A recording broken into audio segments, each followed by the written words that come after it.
主內平安，各位平安。今日係星期六，好開心又同大家分享神嘅話語。報福音傳喜信的人，他們的腳蹤何等佳美。呢句說話係喺舊約聖經嘅以賽亞書同埋新約聖經嘅羅馬書都有講到，所以我覺得能夠為呢個福音係去負上責任去傳俾人聽，呢個係一個好大嘅福氣，所以我都會繼續嚟到去宣揚神嘅福音。喺一日嘅黎明時分咧，呢個嘅法利賽人同埋呢個嘅文士咧，咩叫法利賽人咧？同埋文士咧，就係佢哋係好熟讀呢一個嘅舊約聖經嘅猶太人。佢哋喺黎明時分帶住一個衣冠不整嘅妓女，就嚟到耶穌跟前。當時耶穌咧就喺呢個聖殿裏面咧，就係傳講神嘅道。咁呢啲嘅法利賽人同埋呢啲文士帶住呢個妓女問耶穌，佢話呢個妓女，我哋當場捉到佢行淫，我哋應唔應該用石頭掟死佢？耶穌知道佢哋嘅計計，因為喺當時以色列係羅馬帝國嘅殖民地，所以如果耶穌話用石頭掟死呢個妓女咧，就犯咗呢個羅馬帝國嘅律法。因為喺羅馬帝國裏面，只有官員先至可以係定一個人嘅死罪。所以當耶穌話可以用石頭掟死佢嘅時候，就犯咗呢個羅馬帝國嘅律法。但係如果耶穌佢講話唔可以嘅話，如果耶穌話可以嘅話，咁佢就犯咗摩西嘅律法。因為喺摩西律法底下，當人被當場抓住捉住係犯咗奸淫罪嘅時候，就可以用石頭掟死佢。所以因為耶穌我哋知道佢係一個神，佢知道呢個嘅人嘅詭計，呢個法利賽人嘅詭計，所以佢冇直接回應佢，佢彎低腰寫住，彎低腰嚟到寫字。咁於是呢個法利賽人就不停咁問佢呢個問題。最後耶穌企翻起身，就同嗰啲法利賽人同埋文士或者嗰啲會眾講：如果邊個完全冇罪咧，就可以用石頭掟死呢個妓女。聽咗呢番説話之後，會眾由長到幼一個一個咁離開咗現場。而呢一個嘅文士同法利賽人，最終可能因為呢個嘅群眾嘅壓力，佢哋最終都要離開。耶穌於是就同呢一個妓女講：我都唔定你嘅罪。其實整個故事咧，我認為可能佢根本上就係法利賽人同埋文士呢班偽善者佢哋一個劇本嚟㗎。佢哋預先已經寫下咗呢個劇本。不過詳細嘅內容咧，我就唔再詳細講述。重點我哋要講今日就係我哋唔可以隨便去判斷一個人有冇罪，我哋唔可以隨便去論斷人，我哋都唔可以去審判人，因為論斷同埋審判係只有喺神嘅手裏面。喺佢再講落去之前，我哋一同低頭祈禱。天父，感謝你，讚美你，多謝你俾我今日喺呢度去分享你嘅話語，俾我哋知道判斷、論斷、審判都係掌握在神你嘅裏面。我哋每個人都係冇資格，唯有神你係有資格帶領我哋而家時間去認識你更多。祈禱感恩交託係奉靠我主耶穌基督之名。阿門。就喺呢個嘅羅馬書第2章1至5節開頭嘅時候，保羅呢個作者就指出猶太人佢哋嘅虛偽。佢曾經用咗2次講話：你這人啊，你這論斷人啊，呢個就指人，呢個就係指猶太人。猶太人點解佢哋覺得自己係優越咧？就因為佢哋有呢一個嘅神嘅律法，佢哋係神嘅選民，所以咧猶太人好多時都係睇唔起呢個外邦人，覺得佢哋係有罪，而佢哋覺得佢哋自己係冇罪嘅。阿保羅咧就提醒呢啲嘅猶太人，你就唔好因為咁而去隨便去論斷其他人，因為當你去論斷其他人嘅時候，其實你就必被論斷，神必定會有公義嘅審判。嗱喺我哋中國人嘅裏面咧，同猶太人嘅傳統咧都有啲相似嘅，譬如話講到呢一個嘅一個家族同埋一個團體，佢哋所作嘅一切咧，係對後代有影響。好似有句説話，中國有句説話，佢話：積善之家必有餘慶，積惡之家必有餘殃。即係話，如果一個團體或者家族，佢哋所做嘅事係好嘅話咧，佢哋嘅後代都會有好嘅善報。但如果作惡嘅話咧，就得到呢個惡報。但係其實神咧睇人就唔係睇一個家庭或者一個團體嚟到去睇，神睇人嘅行為咧係睇個別嘅。你個別行為就會得到呢一個個別行為嘅報應。如果你行善，你就當然會得到善報啦。你個人，如果你呢個人係行惡嘅話，即使你嘅祖宗或者你嘅父母係非常之善良嘅，但係因為你行惡，神都會照你所做嘅惡事嚟到去報應你。所以呢度咧，保羅咧就提醒呢個猶太人，千祈唔好去隨便論斷，因為你哋本身都係有呢一個嘅罪惡喺裏面，而你哋所犯嘅事咧，神必定會報應俾佢哋。呢個當中包括咗你論斷人，神必定會論斷翻你。神有公義嘅審判，同埋人所作嘅一切必定會有呢一個嘅因果關係。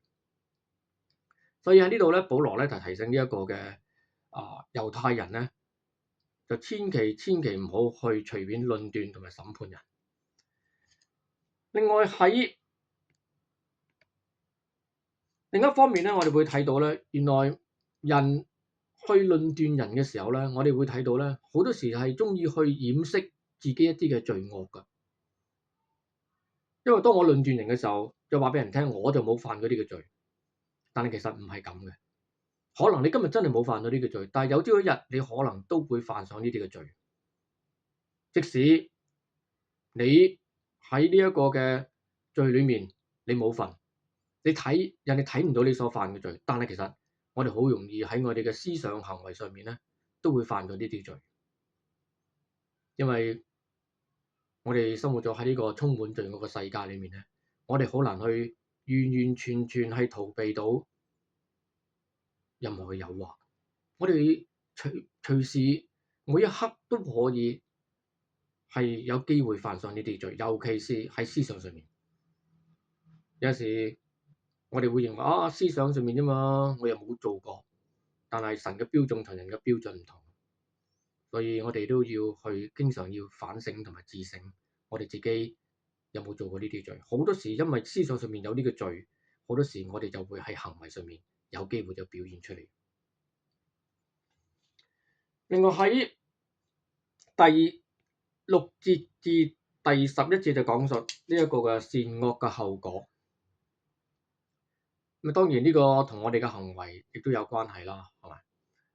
咁我哋所作嘅一切係神係知嘅，神必定會用公義嘅審判嚟到去判斷我哋嘅罪。保羅喺呢度特別強調，就喺教會裏邊人所犯嘅罪，尤其是好多時喺呢個嘅小圈子，喺教會裏面亦都好多嘅小圈子。保羅喺呢度提醒教會嘅弟兄姊妹，千祈就唔好犯上呢啲咁嘅小圈子嘅罪，或者我哋中國人叫做結黨，或者叫做營私。咩結黨營私咧？結黨營私其實就係出於一種嘅私心或者係野心而所形成嘅一種嘅勢力。而呢種勢力咧係要將某啲人推倒而達到自己嘅目的嘅。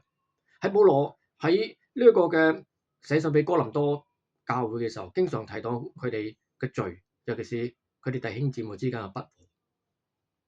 保羅話：你哋千祈唔好結黨營私係啦，裡面亦都有更多嘅罪，我哋係難以想像，好似即係仔女同父母交合，同自己嘅繼母交合等等呢啲，即係不倫不道德嘅關係。咁結黨營私亦都係非常之嚴重喺呢啲教會裏面。保羅好直接嚟到去指責呢啲嘅教會。咁呢度保羅亦都提醒呢個羅馬嘅教會嘅弟兄姊妹，千祈就唔好犯上呢啲咁嘅罪。喺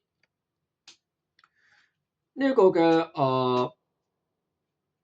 結黨營私裏面咧，保羅就話俾佢哋聽，如果你哋咁樣做咧，你哋今生咧必定會有呢個苦難喺你哋嘅裏面。所以咧，當我哋喺教會裏面嘅時候，我哋要小心我哋自己嘅行為，而更加重要係對待每一個人都以愛耶穌基督愛去對待佢哋，就唔好搞小圈子排斥某啲嘅人。跟住保羅都喺呢一個嘅至到16節佢裏面13至16節裏面講到呢一個嘅律法。猶太人佢哋有佢哋嘅律法，所以佢哋按佢哋嘅律法嚟到去判斷佢哋嘅行為有冇罪。而外邦人就冇律法，所以佢哋又唔喺律法底下。咩叫律法咧？喺猶太人嘅律法裏面就係指舊約嘅律例啊、典章啊同埋訓示，係教導呢個猶太人點樣去遵行佢哋一啲嘅生活上應該點樣去行佢哋嘅公義嘅道路。但係我哋會睇到根本冇可能完完全全可以行到神所頒布嘅律法。咁如果猶太人佢哋犯咗呢個律法，佢哋所謂嘅律法，佢哋就要受呢個律法之下嘅審判。而外邦人，咩叫外邦人啊？外邦人就指非猶太族類嘅人，包括我哋呢啲咁嘅人。總之你唔係以色列人，你唔係猶太人，你就係外邦人。英文叫 Gentiles，Gentiles。咁外邦人佢哋冇律法，即係指當時啦嚇，冇律法，佢哋就係神就喺佢哋嘅良心裏面咧，就話俾佢哋知乜嘢事係應該可以做，咩事係唔應該做。所以我哋每一個人其實都有是非之心，好似我上一次講我嘅罪行，其實我一早已經知道，我細個4歲嘅時候，我已經知道乜嘢係罪，因為神俾咗我哋有呢個是非之心，有呢個良知。所以神強調，或者保羅咁講，佢話我哋一個人稱唔稱義，一個人佢有冇罪，唔係因為我哋知道律法，或者我哋外邦人所知道嘅善嚟到去得救，或者係稱義。因為無論係猶太人，無論係外邦人，佢哋都冇可能靠住佢哋嘅律法，佢哋嘅良知而去稱義。因為我哋根本就完完全全冇可能靠行到我哋要知道嘅律法，或者我哋要知道嘅良知，我哋嘅是非之心嚟到去做，因為我哋做唔到，我哋做唔到我哋良知要我哋所要做嘅事。你問下自己啊，你試下諗下，將你腦海裏面所想嘅嘢，如果係喺出電影裏面播翻出嚟嘅時候，你會發現裏面係非常之醜惡，裏面好多嘅不道德嘅思想啊，或者一啲嘅行為啊，好多惡行都喺裏面。所以我哋喺神嘅面前，我哋根本冇一個人能夠係稱義嘅。所以當我哋知道自己咁多罪嘅時候，我哋仲可以去判斷人有冇罪咩？我哋根本就冇資格，就唯有神佢自己有呢個資格嚟到去判斷人嘅罪。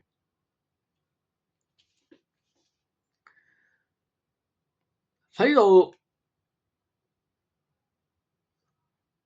要講嘅就係猶太人、外邦人，佢哋既然唔能夠靠著律法或者良知嚟到去得救，咁我哋知道我哋必定會遭遇一啲咩咧？審判同埋滅亡嘅，或者滅亡先跟住審判。咁呢個嘅滅亡同埋審判，主要就因為我哋所作嘅行為唔能夠符合到神嘅標準，而我哋只能夠靠住耶穌基督嘅寶血，我哋只能夠稱義。喺呢個嘅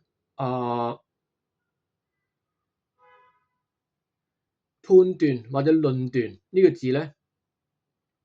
係嚟自英文嗰個字 judge，所以論斷同埋判斷咧，其實嘅意思都係一樣。咁喺呢度頭先我講過，唯有神係有資格去判斷同埋審判人，係因為神係完完全全係潔淨，係冇瑕疵。當然喺我哋嗰個嘅現實生活裏面，我哋都會有法律，係嘛？我哋有法律嚟到去限制一個人嗰個嘅行為，因為如果冇咗呢個嘅法律咧，我哋嘅地所住嘅地方就完全係一個無政府嘅狀態。咁啊，人喜歡做乜就做乜噶啦，我中意搶邊個嘅財物就搶邊個人嘅財物，我唔喜歡嘅人我就可以殺死佢，因為係冇罪嘅，因為冇律法啊嘛，冇律法就唔知道罪係啲乜嘢嚟嘅。當有咗律法嘅時候，我哋就知道乜嘢叫做罪。咁當然啦，我都講到就係人都有良知嘅，咁但係如果我哋冇律法去限制嘅時候，我哋嘅良知就會被泯滅噶啦。所以無論如何，每一個地方都有佢哋嘅法律嚟到去管制每一個人嘅行為。但係係咪是否真係一個人佢完全遵守呢個國家嘅法律，就係表示佢一個義人或者完全？當然唔係啦，因為喺神嘅標準裏面，佢係更加高。因為神嘅判斷係睇人，除咗行為之外，亦都會睇你嘅內心，因為人係知道人嘅內心所想、所思所想。所以喺呢度，我哋必須要知道